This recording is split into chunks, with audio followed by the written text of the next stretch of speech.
Before we start, please click subscribe to support the channel. This story was told by an elder in my family. It happened in a place called Bei Mao Village more than 30 years ago. One late autumn night, something very strange happened in the village. The wind howled, and the moon was covered by thick clouds, making the night completely dark. Suddenly, they heard cries coming from Li's house. The Li family was one of the wealthier families in the village. Mr. Li had a 7-year-old son named Jie and a 5-year-old daughter named Mei.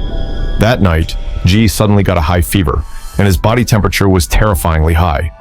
Mr. Li and his wife were as anxious as ants on a hot pan. In their desperation, they called the village's only village healer. The village healer was quite aged, with a face full of wrinkles that seemed to tell many stories. He had no family of his own and made a living by treating people in the village.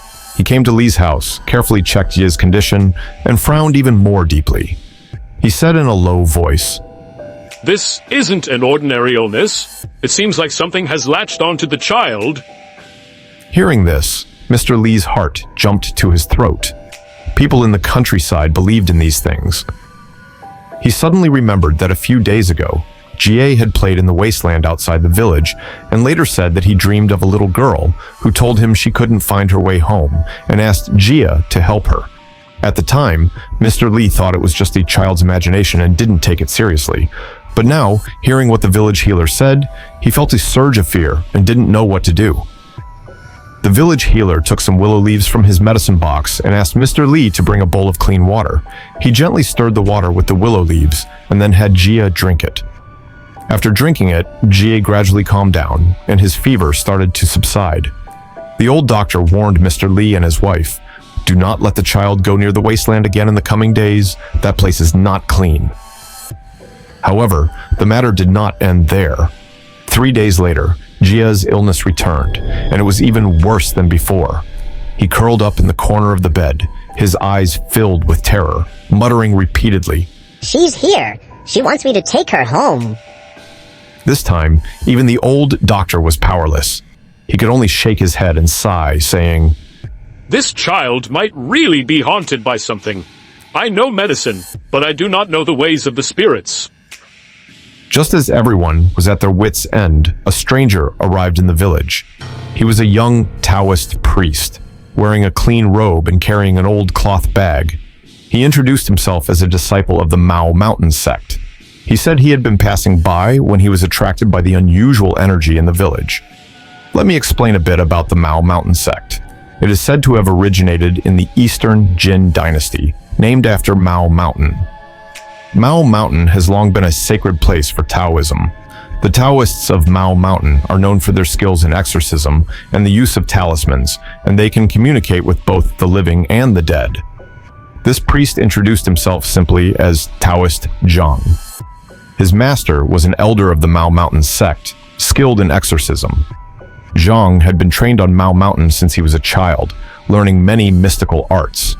This time, he had come down from the mountain to spread Taoism.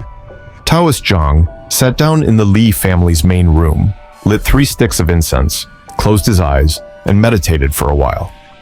Then he suddenly opened his eyes and said, "This child is being haunted by a restless ghost, a wandering spirit who died in the wasteland outside the village and cannot find its way home." After saying this, Zhang took a yellow talisman from his bag and gently placed it on Jie's forehead. Jie suddenly started trembling, as if he had seen something extremely frightening. He screamed loudly and then fainted.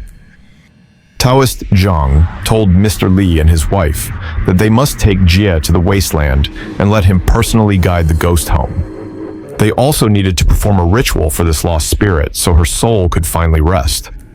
That night, Mr. Li, his wife, and the Taoist Zhang brought the unconscious Jie to the wasteland outside the village. The night was dark, and the cold wind blew fiercely.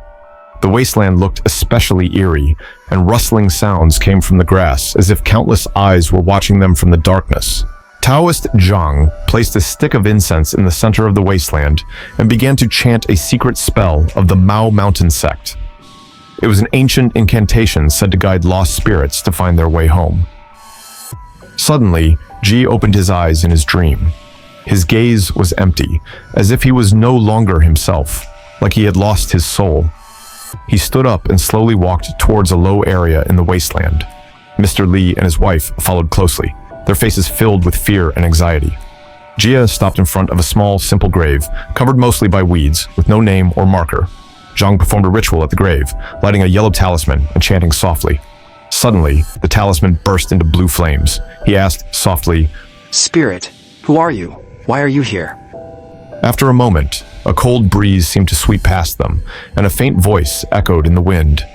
"I am Ping. I have waited here for so long. I can't find my way home." Mr. Li's face turned pale as he heard the name. This was the name of the girl who went missing from the village years ago. Her parents had waited for her for so long, but their health declined over the years.